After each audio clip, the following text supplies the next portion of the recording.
Sanibona bafethu uvane lo. So ngisathanda ukuthola umbiko la ngibuya nje. Ngiyabuya nje endlini ngithi ngivula ifoni ngiyabheka ifoni. Ngithola umbiko la kuthiwa iOrlando Pirates. Ucoach weOrlando Pirates uconfirmile ukuthi ngeweekend njengoba siyodlala nje against iMamelodi Sundowns kwi-MTN 8 semi-final first leg. Siyodlala nje bengekho oSibisi, bengekho oMakhehleni Makhawula, bengekho oLisanda. Bazobe besideline ahead of leyo game leyo engomgqibelo. Angazi ngithini, angifuni uqhama. Ngiyabona ngithe ngizizwa le ndaba. Yes, uMakhehleni Makhawula I wasn't concerned with uMakhehleni Makhawula because I know umjida walimala last season. Olisanda ngempela ngimbeki kuma plans. Akusiyena nje umdlali engambeka kuma plans ebengasho ukuthi against the Sundowns besomdinga no umjida vele bengazi ukuthi ngeke abe khona yabo benoMakhehleni Makhawula. EkaSibisi eyangixaka yabo. Eyangixaka EkaSibisi because ayikakaze isitshele Orlando Pirates ukuthi kunomdlali olimele kanjani. Sibona nje against iMarumo Gallants sekudlala lo mfana lo uLebo CM.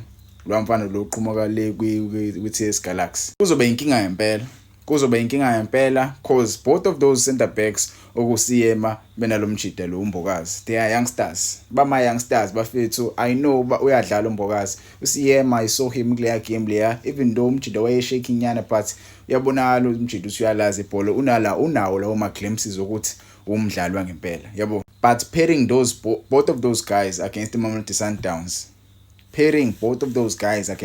Sundowns, that's a recipe for disaster for Orlando Pirates. Zisuka nje about 2 because we need a ball playing center backs. Mbokazi is a ball playing center back.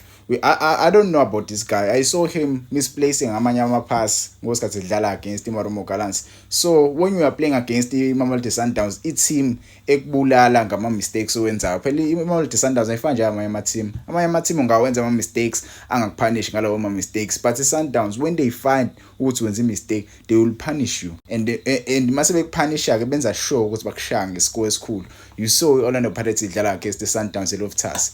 Amagoli angena against the Pirates kwawa amagoli ama mistakes enziwa abadlali. Igoli nje la Ribeiro uRibeiro suka le center nabadlali hamba nabo epalini kwakuyi mistake eqhamuka kudlamini leyo. So Orlando Pirates akumele yenze amaphutha against iMamelodi Sundowns. Njengoba ngibona nje right now kuma center backs esinawo. Yes, kuma center backs mfethu I don't know. I don't really know to Sesano corner. I don't think uSesano uzoba available. I don't know. We'll never know because I haven't seen the guy for a long time. Yabo. So right now my best bets I think uThapelo Gxoki might be on the match. So we might see uThapelo Gxoki with uMbokazi being paired in Iglesias in the back position. We don't know. Maybe coach uzomfaka uSiyema. Hi.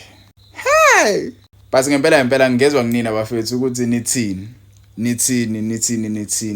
ngale ndaba le because mina ngokwami angifuni uqhama angizizwa zimnandi le ndaba. Angizizwa nje ngempela zimnandi. At least akambalanga uMbatha, at least akambalanga uVan Rooyen.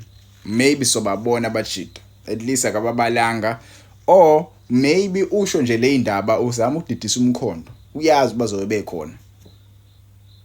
But ke lento ikabili ngomgqibelo I don't see ucoach lo coach lo Wadu. I don't see ucoach uAbdeslam Wadu esiset ischeme sakhe. I think ischeme sa Abdeslam Wadu sangomgqibelo sizosethwa umunye umuntu ngesisetho yena.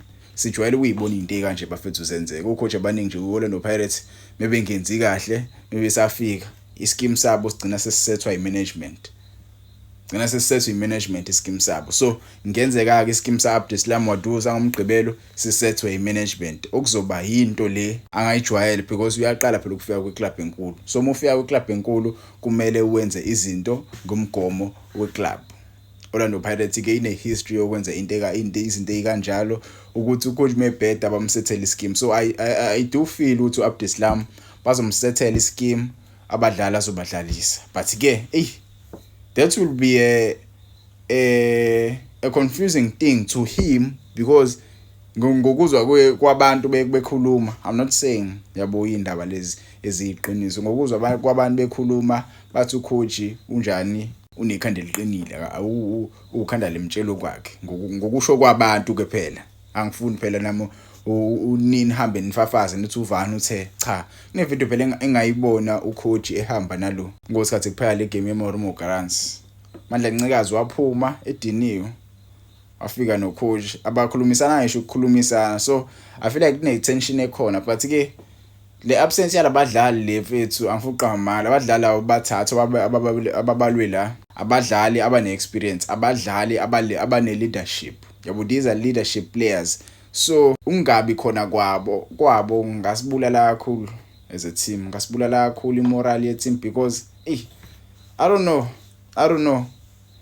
Angazi mfethu, angazi. Ngangitshela ama comments, how do you feel ukuthi uSibisi Makhawula noNdawo bezobe bengekho against iMamelodi Sundowns? Do you think sinayo i-chance? Because ungabi bikho walabadlali bathathu, silimithela ama chances, but I hope the boys will learn from their mistakes and try to fight against iMamelodi Sundowns. Bangawenza ama mistakes angenasting, because once you make a mistake, ngosama